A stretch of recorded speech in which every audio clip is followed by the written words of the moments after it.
Hey guys, today I'm here with Ben. Ben, I love the face that you're making. Hopefully that's going to be in the recording. Ben is the president and co-founder of Octane AI. Today we're going to be talking at length about zero-party data and a bunch of cool tips and tricks. Ben, how are you? Doing excellent. You know, it's a nice warm and sunny day here in LA. I'm with you. I'm in Orange County. It's beautiful outside. It's Friday. Whenever someone listens to it probably won't be Friday. So happy whatever day it is for those listening. Ben, let's kick off with a quick kind of intro of what you're working on, and then I'll let you take it from here talking about zero-party data or anything else you want to share. Okay, so hi everyone who haven't met me. I'm Ben. I'm the president and co-founder of Octane AI. In a previous life, I was the co-editor and editor-at-large of Mashable, which is probably how a lot of people remember me when I wrote over 2,000 articles for Mashable in my 4 years there. I've done some other stuff, but Octane, my co-founders, Matt, Leaf, and I started the company in 2016. And what we do now really is help merchants adapt to the new data privacy world by collecting direct data from their customers. We call that zero-party data. You probably heard the term a bunch. And then leveraging that data for deeper personalization, deeper conversion rates, and frankly, just to protect yourself from all the changes that are happening with Facebook ads rates dropping, from borrowing the relationship that you have with your customer from advertisers. That's what we do. And we provide a suite of stuff to do that. In particular, we're best known for our shop quiz, which is if you take a quiz on a Shopify website, there's a good chance that we power anything like a skincare consultation or a gift finder. You can even try us out on the Shopify store, actually. At the Shopify hardware store, you will see us there. It even has a little powered by Octane AI on there. And then our newer product, the conversational pop-up, which is like a quiz within a pop-up, actually having a pop-up that doesn't just scream at you when you land on a page asking for 10% off, but actually helping the customer by asking him a question like, what are you looking for? And guiding him towards the right purchase while also getting the contact info.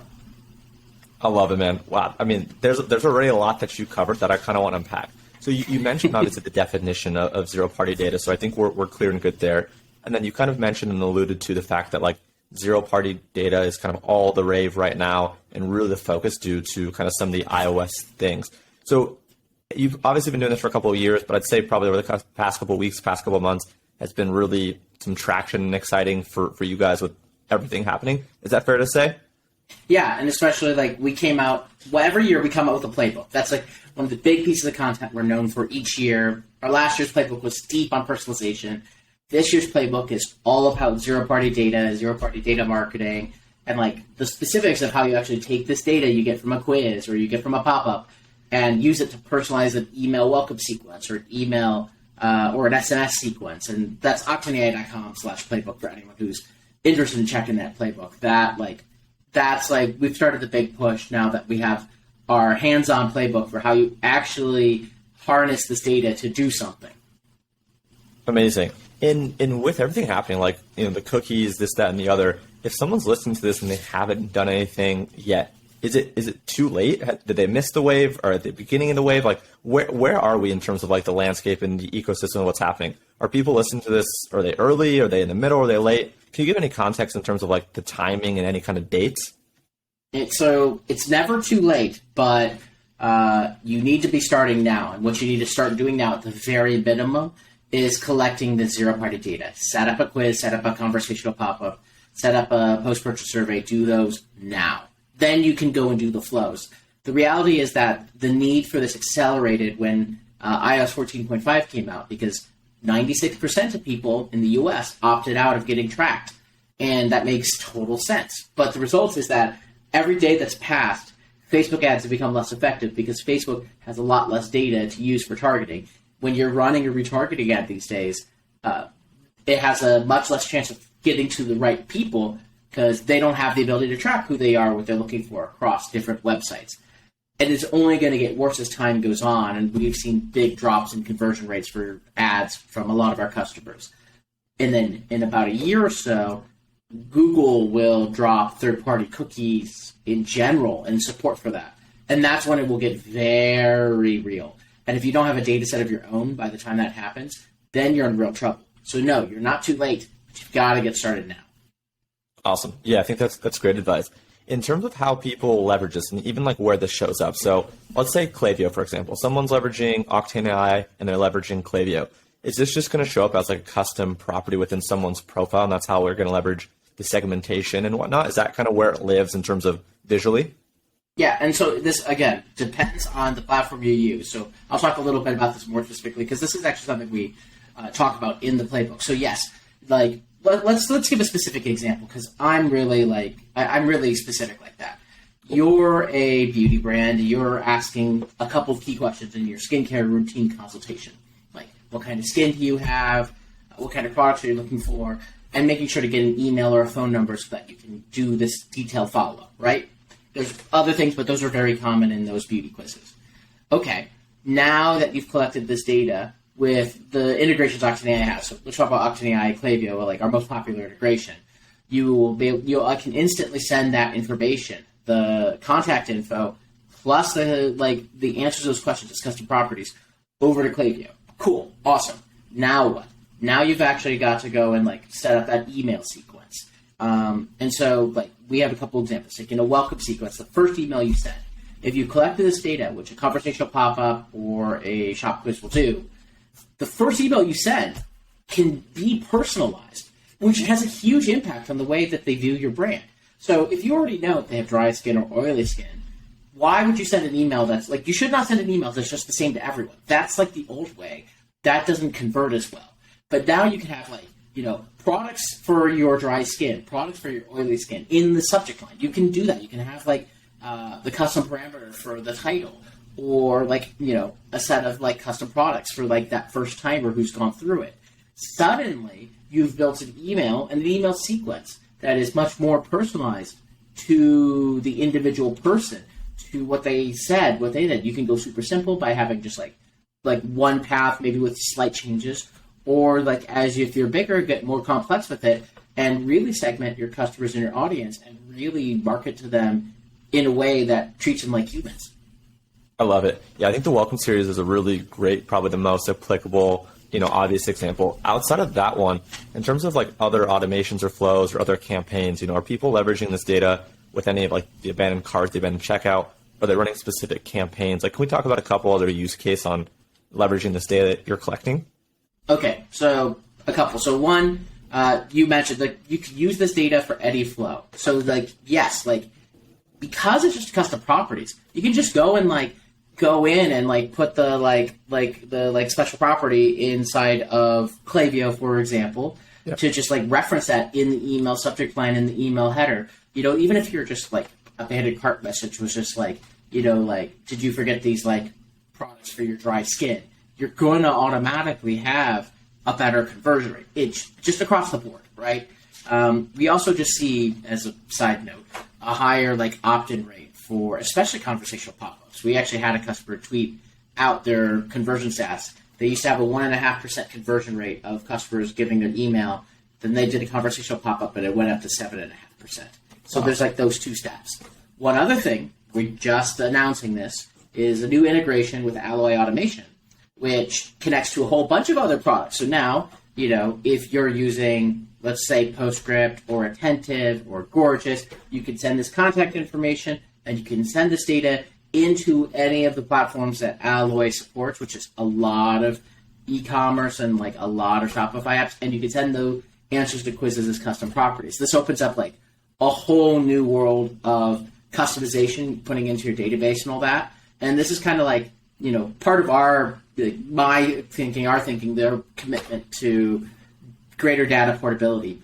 We are the best way, like a quiz especially, and a pop-up are just like the best way to actually collect the zero-party information, but it's not useful if you can't put it into whichever platform you're using. Klaviyo, your email, that's got to be first and foremost, though. That's the first thing I would focus on. Amazing. Black Friday, Cyber Monday are few months out type of thing. Do you have any thoughts in terms of how people can be leveraging, pop-ups or forms or data collection to, enrich kind of what they're thinking about and doing in terms of Black Friday, Cyber Monday? Anything come to mind on terms of like those use cases? First one, you can build more than one kind of quiz or pop-up. I would be doing holiday specific ones, like who are you, like the question of who you're shopping for is actually a really important one for like this season. You can have like a gift finder quiz, for example. And we have customers like, Glenn Nettick, for example, has like 4 to 5 quizzes. You can go and see them. They're, big Octane AI like partner, and you can like see they have a different quiz for these different things, and they use them in their email sequences. They send them out as emails to customers, being like, I know it's time to go and find gifts. You don't know what to get your wife, your girlfriend, your whatever. We're going to send this to you so that you can go and figure it out. They build a specific quiz for it. You can go and like fill that out, get the thing for your partner. So like you can have a specific quiz for like just like gift finder, for example, because this is the time where people buy gifts for other people, and make the job for much easier for the like your end customer who may not be shopping for themselves but shopping for somebody else. And then obviously like there's like the like campaigns themselves, like actual email campaigns themselves can be customized. And you don't have to have like 50 different versions of the email. You could just like, it's the same way where like you have like the like ampersand first name, whatever, like, and you're putting in the custom property of the first name and last name. You could be referencing, the information that they give in a quiz. You could be referencing like, if they're an expert or if they're intermediate on their use of eyelashes. For example, here's another example. Doe Lashes, they ask a question where they ask about like which cartoon is your favorite, actually, and like it's actually super interesting because the answers to that question kind of give an age range of like what age range you are, but also they reference it in the like email welcome series. We worked with them on it. It references it in one of the email welcomes of like fun fact about this specific cartoon you really like, and that again just like builds more camaraderie, builds more loyalty.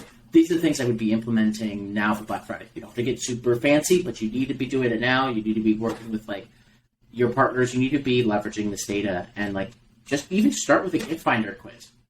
I love it. Is there ever like a place in time like where you'd ask someone for like their preferences around the types of emails or how frequent they want to receive emails? Or is that not something that you see brands or merchants kind of asking or leveraging? That is a good practice. I think actually I don't see that enough, and that's a very interesting one. I think we've seen it a couple times, but like, look, the whole point of being able to do deeper personalization is that you don't have to send 100 emails like maybe you did 5 years ago or 10 years ago. You can send much more targeted that are going to have much higher conversion rates. And I think as like you and I know, emails become much more complex in the last 5 years. There's a lot. You can't just blast and hope. You've got to clean your list. You've got to go and think about like what you're targeting. The open and the conversion rate really matters. The rate at which they mark you as spam really matters. And so that deeper personalization doesn't just only increase the conversion rate or the click-through rate. It decreases like how often people mark you as spam or block you. It makes it so that you don't have to send an email to everybody, but maybe just the highest, like the most loyal customers, or to like the right specific segment. Maybe you're launching a new product and it's only for your new cat food, your dog and cat brand. We actually have a customer who does this. Now your next email can just be to the dog customers and referencing like the dog things. Makes for like a much better email sequence. I love it. I want to shift gears a little bit, talk about Octane as a company and kind of how you've grown and scaled that. So how many years ago did you guys start the business? What was like the aha moment or the thesis around like why you started it, and how have you grown it? So Octane AI, we started 2016 primarily as a Facebook Messenger company. We still do Facebook Messenger marketing. We're still like the best at Shopify for doing that. So if you have your customers on Facebook, definitely get Facebook Messenger. It's part of that stack of email, SMS, Messenger. But we really focused, when we first started, we weren't even e-commerce. We were like working with Rick Ross at 50 Cent and some big brands too. But it was our work with some e-commerce brands like CoverFX where we realized like our software had real power. And the mission's always been the same. It's to like help brands and consumers have real conversations and to turn marketing from this one-way blast that it's always been to a real like interactive conversation and a deeper personalization through conversation. A quiz on a site is just like a conversation on the website, and like messenger marketing or SMS marketing is just conversations off the website. And so we power this kind of conversational technology. It's crazy because like I think last year we had like 10, 12 people. Now we have like 56, 60 something. I don't know. It's a lot. And we've been really growing. Actually, one of the other things we're like announcing, or we just like got awarded, is we were just talking about like, so we had some announcements. We've won Quartz's award for best remote company. There's like a whole group of companies, like small group of companies, and like I think that's just like we won that because they surveyed all of our team members and everything, and I think that's just like a piece of like it's just a reflection of how awesome our team is and the amount of work we put into having a really, really strong culture that's all remote. And like we've always been all remote since the very beginning, even before the pandemic. Now we have 14 countries represented on the team. Wow. Well, first off, congrats on that award. That's incredible. I want to drill in then on that piece in terms of like the team and the hiring. I think that's like the biggest challenge for a lot of people. How have you gone about like sourcing talent, finding talent, and scaling so rapidly? Oof. There's a whole mini team on our team just doing that.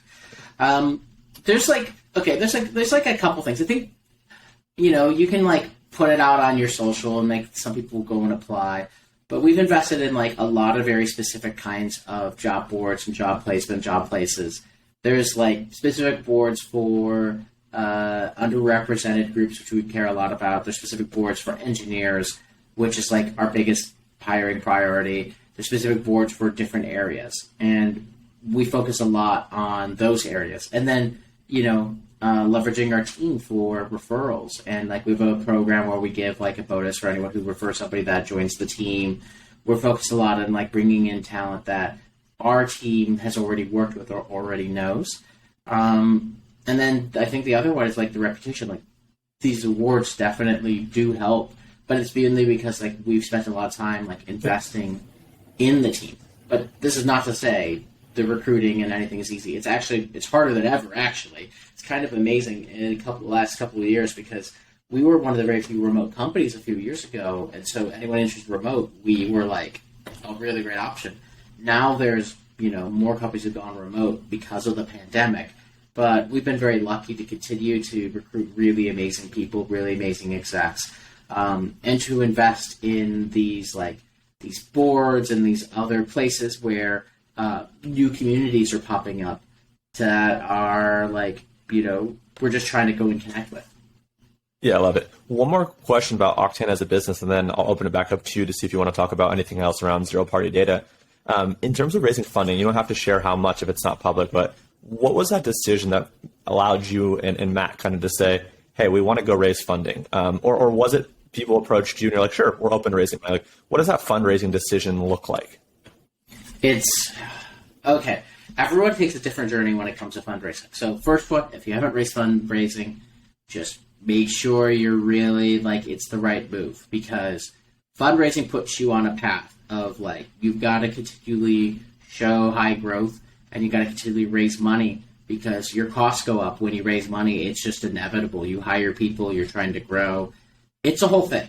It's a whole ride. We got lucky in our original round because Matt was our CEO co-founder was head of product at Ustream, Y Combinator alum, worked with a lot of investors, a lot of music artists actually, was Lil Wayne's info manager. There's a whole class of things. Matt's famous on TikTok. If you want to go see his drawings, Matt Cat Bat, I'm going to go plug him. And I was the editor of Mashable and had a lot of a connection to the Valley. And so, racing our first round honestly was not hard. It's been a successive round. So it gets harder every round afterwards, just because there's more you have to show and there's more things like that. I think we made that decision. We wanted to build and we believe we could build a large scale company and a multi-billion-dollar company, and it's still true. With that said, I think we sometimes as an industry celebrate fundraising too much. Being profitable should be celebrated just as much, if not more, because that means your business is sustainable forever. If you want to go and raise funding to keep it growing, great. But always remember, things can go up and things can go down, and make sure that you have a business that can always get back to profitability or can be close to that, and that can grow in a super sustainable, strong way. Because I remember last year when the pandemic hit in March, we closed a round of funding right around that time, that March. And it was really, really scary to be in the position where like there's not much money left. This has to close. We're lucky our investors did fully committed. No one backed out. But that wasn't true for everybody. Yeah, no, I appreciate you sharing that. I guess I want to turn it back to you. In our last couple minutes, is there anything else that you wanted to mention or talk about that we didn't get to in terms of zero-party data or iOS or cookies? I mean, the big thing here, so again, I will, like, there's so much to cover. I will just say octaneai.com/playbook to go, like, in-depth. You want to actually see step-by-step what the welcome series flow should look like or what the post-purchase series should go and look like. Go look at that.